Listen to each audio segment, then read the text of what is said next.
Hey, I'm Melissa. Have you ever been sure something happened a certain way, but then a person in your life tried to convince you that you remembered it wrong? Or that it didn't happen at all? This is a harmful manipulation technique called gaslighting, and it can cause immeasurable amounts of damage to a person's mental state. Today, let's talk about what gaslighting is, how to recognize the signs, and how to separate the truth from the lies. Gaslighting is a term used to describe the act of causing a person to doubt their sanity through the use of psychological manipulation. The term comes from the 1944 film Gaslight and the 1938 play of the same name. The story follows a woman's slow spiral into isolation and paranoia as her husband repeatedly denies the validity of the strange things she witnesses, including the unexplained dimming of the gas-powered lamps. He either blames her for these happenings or makes her believe she imagined them. In the end, her husband's nefarious purposes are exposed, and he's revealed as the source of chaos. There are three core facets of gaslighting. 1. Make the victim believe they're at fault for any abuse they suffer. 2. Make the victim believe they've imagined their experiences.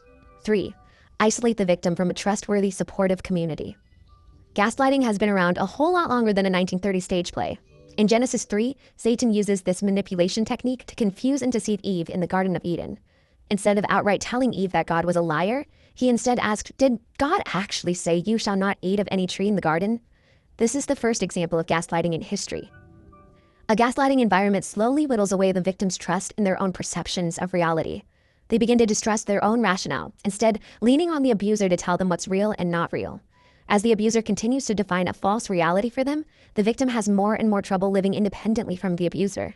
They've unknowingly learned to trust the abuser instead of their own mental capacity and judgment. Not every person who gaslights realizes what they're doing. Some may unintentionally abuse others out of fear or desperation for control.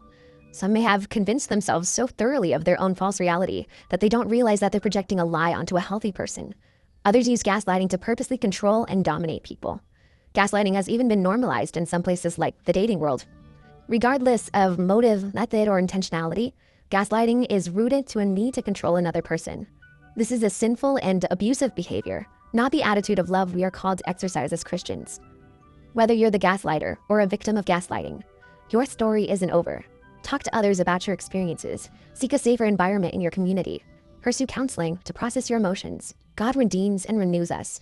Whether you're fighting the battle to love deeper and more biblically, or you're recovering from years of abuse, God's passion and love for you cannot be overstated. We hope we've helped you understand what gaslighting is and how to recognize if it's happening in your own life. If you liked this video, give it a thumbs up and subscribe.